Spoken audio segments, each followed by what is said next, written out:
Time and Place by GingerBaggins, Chapter 10, Reaching New Heights. Lauren was not pregnant.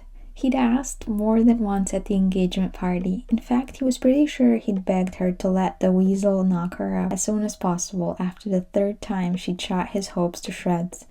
Potter had to drag him away from her in the end while quietly asking what the fuck was wrong with him.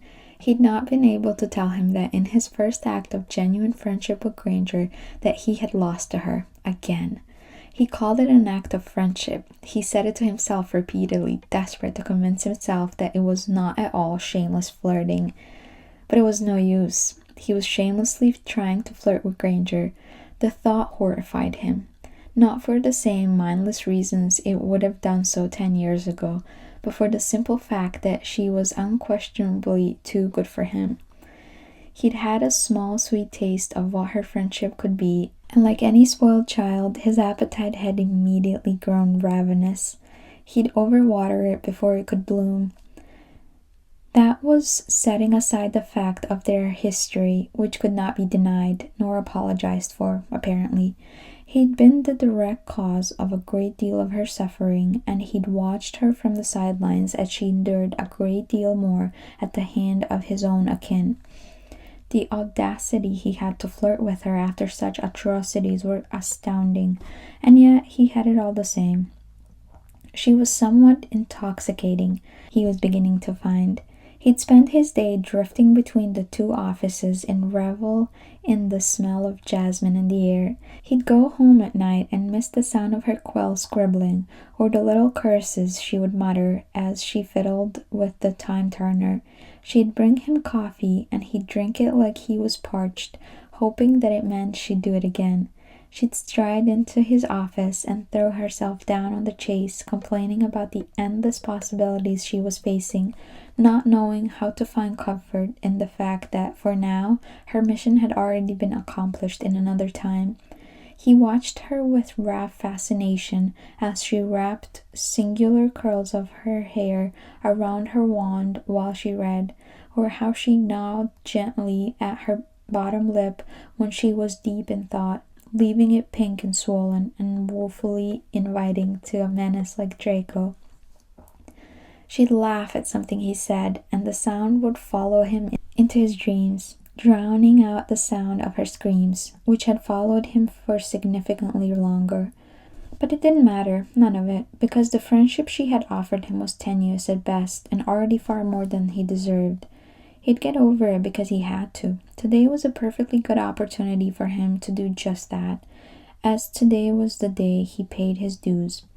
Granger was taking him to some Muggle torture center and making him climb walls. Today of all days seemed like the perfect opportunity to dispel his lingering attraction. "I'm not wearing those," he said firmly, looking down in the horror at the little foot prisons she was holding. "Don't be a baby," she pouted, wiggling the contraptions under his chin. "They're the only ones they have in your size. Granger, strike me down any other way you see fit, but do not make me put those on." "You promised." "I promised I could climb up walls, not humiliate myself beyond repair." She rolled her eyes, and he might have found it endearing were she not still holding those things out to him as though expecting him to accept them graciously. "You are so dramatic," she said. "Put the shoes on. I paid for them." "You spent money on those?" His nose crunched in horror. "Rental cost, yes." "Rental?" he gasped, recoiling like he'd been hexed. This which was quite rightly out of her mind.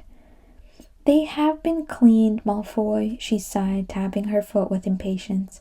"You are causing a scene. People will laugh at you." "No one is laughing." "I might." He narrowed his eyes at her, his gaze darting between the stern set of her jaw and the cursed objects she still held in her hands. "This is barbaric," he said, gesturing towards them. "They aren't even shaped like shoes." "That's the point. They help you grip." "Just crucio me." "Tempting," she mused, letting her irritated facade drop for a moment to reveal a genuine amusement behind it. You get used to them after a while, and climbing is exhilarating enough that you'll soon forget all about them. "Who hurt you?" he asked, shaking his head. Her mouth twisted into a dangerous, though admittedly sexy little smile. "You." She had him there. Touché.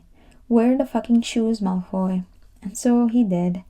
He hissed and whined and bent his feet into unnatural angles. He tightened them once only to have Granger laugh and sit him back down before the evil witch tried to finally cut the circulation in his feet. He waddled over to the counter where a man with a deeply unpleasant odor wrangled him into a harness, at which point Draco considered this was the lowest moment of his miserable existence. His modesty was disregarded, his pride torn to ribbons, both utterly at the mercy of his growing need to impress Hermione Granger. She introduced him to David, though not before standing on her tiptoes and whispering into Draco's ear a warning that he was a muggle. Her breath may well have left marks behind, for how long his neck tingled after. This whole thing was utterly humiliating. The outfit, the climbing, the fucking trembling at the lightest touch. He needed a strong drink and fast wank. Granger went first after spending a significant amount of time trying to demonstrate how to tie the ropes to David, who would oversee catching them if they fell, which apparently Granger was not qualified for. The thought alone made Draco cough. She needed only to flick her wand and she'd catch everyone in the whole room. But this was a muggle facility, and so they had to play it her way, with ropes and completely unfounded trust. She threw Draco a quick grin before she began climbing. She'd chosen a route that he could not understand. There was a far simpler one, just to the left. Why didn't she use it? Why make this any more painful than it already was? He watched as she pulled and pushed herself between the holds, not failing to notice how the muscles in her arm and back moved with efficient grace. His mouth felt too dry, his body too warm. He wanted... "So, you're together, huh?" David said, snapping Draco from his completely inappropriate train of thought. David's eyes were still firmly locked onto Granger's shrinking form, watching her every move intently. Draco said, not usually one to stammer. "We work together." "Just work?" David asked.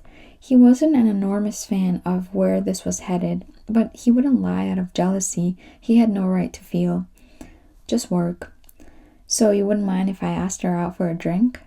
Draco's jaw muscles worked overtime as he imagined quite how lovely David's teeth would look scattered all over the floor.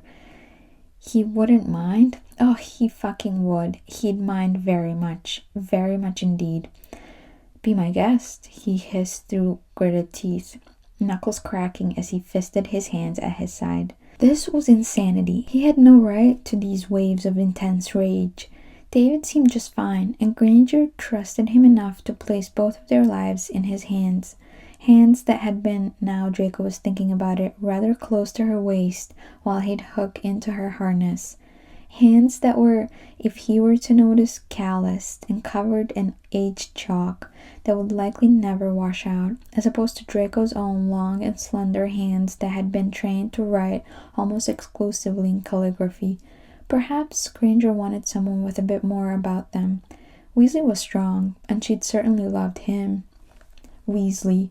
That was another issue that he had no right to dwell on whatsoever. She held such a deep affection for him even now, and it was obviously returned. When he announced the engagement, he'd half expected her to run from the room in tears, but instead she leapt at him with such genuine joy that it had left Draco feeling dizzy. He didn't understand it. Why wasn't she heartbroken? Was she just that good at hiding it? "Malfoy!" Her voice caught his attention as he refocused to find her back on the ground looking at him with growing concern. "Are you alright? You look a bit peaky." "Fine," he said, clearing his throat. "Just playing my route." She did not believe him. That much was clear. "You don't have to do this. I was only ribbing you earlier." He smiled at her in the warmest way he could, because she meant it. He knew that he'd only have to tilt his head a little to the left and a little to the right, and she'd have him out of his harness and back into his normal, perfectly comfortable shoes.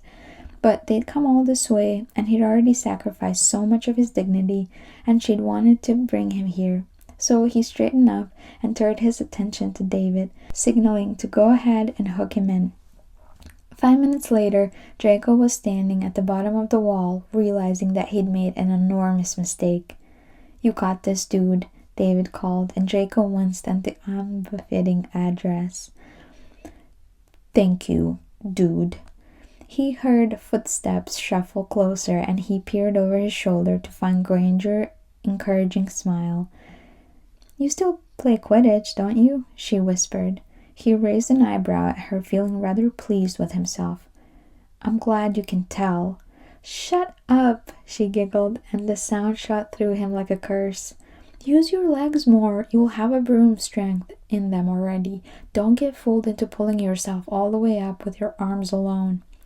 "Unsolicited advice, but noted," he mumbled, turning back to the wall. "Oh, fuck it." He began climbing, using his legs where possible, but not because Granger suggested it. He was going to do it anyway, of course. He began climbing, using his legs where possible, but not because Granger suggested it. He was going to do it anyway, of course. He moved from hold to hold, silently bolstered by encouraging cheers from the witch below every time he moved to a new one. It was significantly harder than she had made it appear. His arms were beginning to shake by the time he reached halfway, and he stopped to take a breath before continuing. He just sort of forgot about everything else. About David, about work, about Granger's mission to fix what had already been fixed, about lingering feelings between her and Weasley. His arms burned, and he focused on reserving his energy in between each shift of his weight. "Swap your feet," Granger called from below, and he did. It helped. He forgot about the shame. The burden of carrying it everywhere he went was currently sitting down on the ground. The added weight was not welcome up here. He forgot about the ugly mark on his left forearm that became visible as his sleeve slipped down, usually a source of deep and heart-pounding anxiety, now just attached to a tool he was using to hold onto the wall.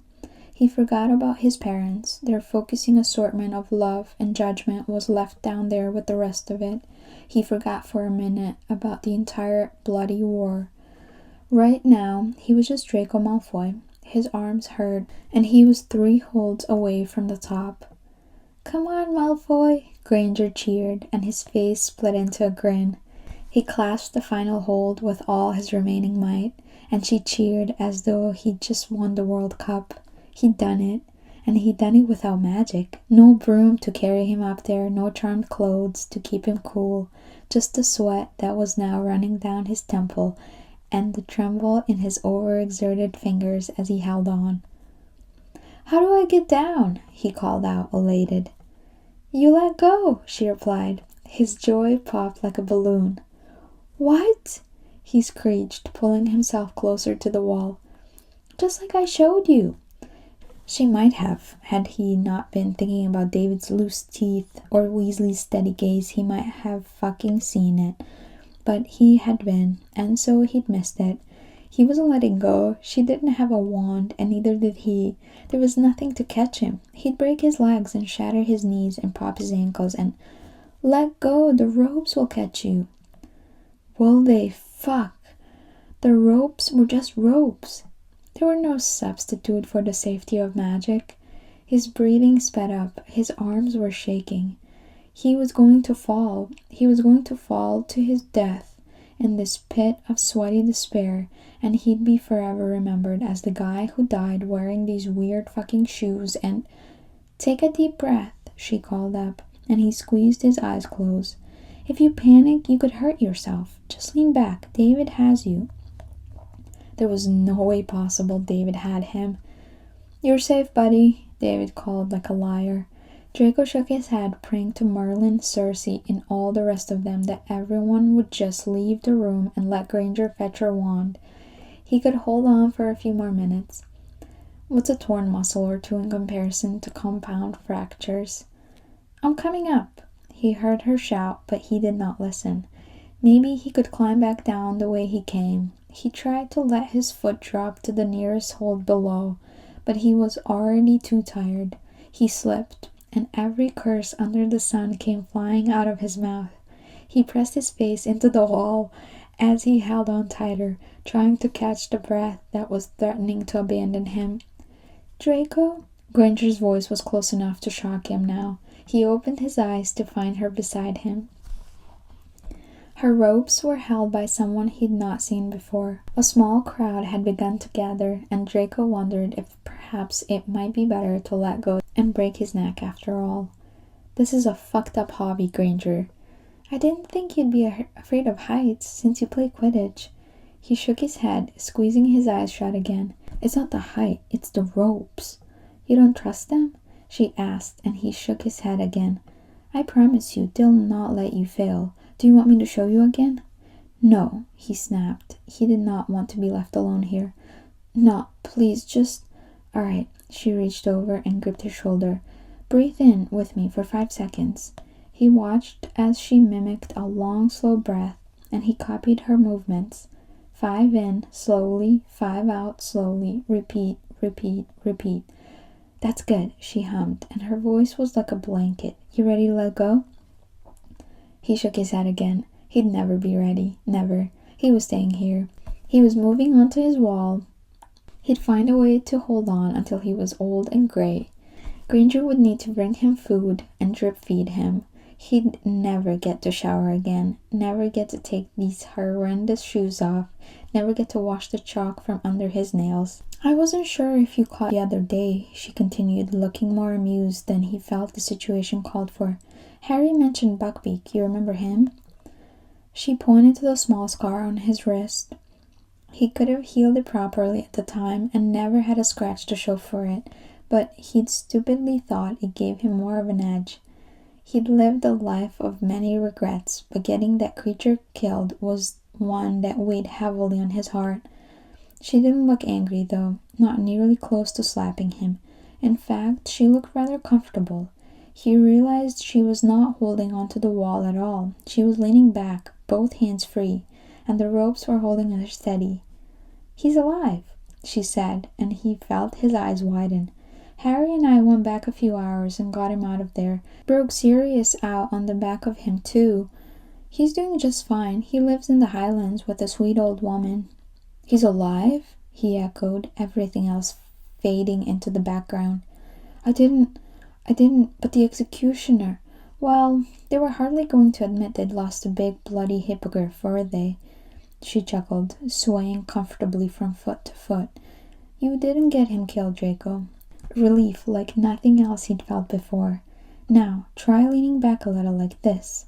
She held onto the rope and straightened her leg against the wall. Despite everything in his body screaming at him not to, he followed her lead. He'd expected to drop to the ground the second his hands let go, but he just remained in place. His arms arched from his extended stay, but he still felt secure. She began lowering herself down the wall, half looping as she went, her eyes locked onto him the whole time. She stopped after a few paces and waited for him to catch up. A dance they continued until his feet felt solid ground. David clapped him on the shoulder and freed him from the entire harness, while Granger's other friend did the same for her. She was watching him still, and he was watching her. He could barely hear David's encouraging words, nor the muggle radio that played something awfully screechy through the room. He could only see her. Once they were both free, she took the few steps needed to close the distance and wrapped her arms around his waist, leaning her cheeks on his sternum. He was frozen. His heart was trying to crawl out of his chest, and he let his eyes flutter closed. "You should be proud of yourself," she mumbled into his chest before dropping her hold and stepping back. He missed the feeling of her instantly. "I'm proud of you." "Oh, Merlin." "Let's go," she said, waving a quick goodbye to David and the others. Draco wondered if David had the opportunity to ask her out while he'd been stuck up there on the wall making a fool of himself. He changed into his normal clothes. in the dressing rooms and met her by the door. She was looking wistful and tired and so beautiful it made him want to stop and stare for a little while longer. But he didn't. He just held the door open for her and fell into place as they walked to the apparition point. "David seems nice," he said, unable to stop himself. She pursed her lips thoughtfully. "Yeah, he's nice." "Loads of people are nice," he wanted to say. Not him, though. And that was exactly why he didn't say it. Instead, he moved on to the next issue he should have left well enough alone. "How are you feeling after the other day?" Her steps faltered as she turned to him, brows pulled together in confusion. "The other day?" "Weasley getting engaged. You and he weren't you?" He could hear how pathetic he sounded. She must have heard it too, but she didn't call it out. "Ah," she said, looking like he'd said something rather funny. "Yes, for a while, but I'm fine, better than fine. I'm thrilled. We've been through what feels like more than one lifetime together, and he's my best friend, of course. I'm thrilled." "Even if it hurts you?" She pondered his words, nose crunching in a way that made his chest die. "Well, yes, but it doesn't hurt me at all." "It doesn't hurt me at all." Why did those words offer him more comfort than reaching for the floor had? "Oh," she gasped, tugging at her little beaded shoulder bag. "You are going out with Theo later, aren't you?" He blinked, a little taken aback. "I am." "Give him this." She summoned the letter from the depths of her deceptive bag, and he might have made a comment about her illegal use of an extension charms had he not noticed the delicate scroll on the envelope. "Is that?" he began, voice catching. "Yes," she nodded eagerly. "I haven't opened it yet. Felt wrong to do it for him, but perhaps it's worth you being there when he does, just in case." "Great. Hermione." He reached out before he could stop himself, his knuckles brushing carefully against her windswept cheeks. He watched them grow pinker, and it did wonders for his ego. "Thank you." "Don't thank me yet. It might be—" "Thank you." He cut her off, making a point not to blink so she could see how much he meant it. "Whatever it says, thank you." "You're welcome," she smiled, and he let his hand drop from her face. They both stood for a few seconds longer than they should, offering awkward goodbyes and promises to see each other in the office the following day. She promised to bring fresh coffee for the pot, and he promised to show her his latest brew. They stood for a moment longer in silence, neither wanting to be the first to let go. In the end, Draco bit the bullet. He wished her a final goodbye and turned on his heel, his physical body finally feeling as wild and out of control as his mind had all day. Theo fucking not. The best thing to happen to St. Mungo's in the last 15 years. Draco raised his glass to his beaming friend. Because of course it had only taken one word from Hermione Granger and Theo's whole world has shifted into something brighter. He was positively bursting with excitement. He'd nearly ripped the letter from Draco's hands when he'd finally come clean about Granger's recommendation. He'd watched as his friend's eyes scanned the letter and filled with tears. His heart sunk at the sight of it. He'd suck in a deep breath and prepared to begin the usual speech. "You're too good for them. You don't need them. You can do better." But he'd not needed to. For when Theo dropped the letter, it revealed a grin wider than Draco could ever remember seeing on him before. "It's happening, my friend," Theo replied, clinking his glass against Draco's. "It took a while, but things are falling into place for us." He was right, they were. They both had work they wanted, they were both surrounded by the company they wanted, and they were both becoming the men they wanted to be. It was more than they'd ever expected, ever dreamed. I think it's safe to say that a certain golden girl has a rather large part to play in both of our turnarounds, Theo added, throwing Draco a knowing wink. He didn't even try to dispute it. He was right again. Everything good of late had come about due to that bossy, beautiful witch. He'd never known anyone to make such an impact so quickly, certainly not for the better. "I think she hates that name," he said instead, chuckling. Perhaps refrain from using that one in bed then, Theo replied, and Draco instantly choked on his drink. No, it's not like... Oh, come on, Theo smirked, swirling the whiskey in his glass. If you think I didn't notice the serious eye fucking that was happening between you guys, you are dumber than you look. We were not eye fucking, he grumbled, but a spark of hope lit within him. Had he missed it? Was she attracted to him? Besides, I'm surprised you could see anything past that tall Weasley. He's rather well structured, isn't he? Theo grinned, his eyes sparkling. I've seen him 3 times since then. One of them was a date. This was news to Draco. He made a mental note to check in more often. How did it go? Exactly how I hoped it would. Theo winked, and he couldn't help but laugh. Insatiable wizard. It's a bit more than that, though. I think I might actually like this guy. It was bound to happen someday, Draco replied. It's not just a way of getting revenge on your old man, though, is it? Dating a known blood traitor? He'll be spinning in his grave. No, Draco, it's not about revenge. Is that what it is for you? He asked, eyeing Draco wearily. Draco froze. His blood felt like ice. His father would be furious if he had an inkling of Draco's developing feelings for the Muggle-born witch. But he'd not even taken a second to consider it before. He didn't care anymore, in truth. A smile tugged at the corner of Theo's mouth as he watched Draco go through the motions. I didn't think so. Let's stop talking about other people, Draco said, for both of their sakes. You're a healer, finally, and you've got a research grant. What now? Now, Theo began, opening his arms wide, I go to fucking work, and I grow the world one bone at a time. That's a pretty good one. You should write that down, Theo scoffed, as if I haven't had it waiting in my back pocket for years. Draco started swallowing hard. He tried to remember how it had felt earlier that day when Granger had held on to him and made the same confession he was now attempting. I'm proud of you, Theo. Theo turned his head to the side, and Draco saw the emotion he was trying to hide, but he didn't say another word about it. Yeah, you too. Shall we drink until we forget what we are celebrating? I thought you'd never ask.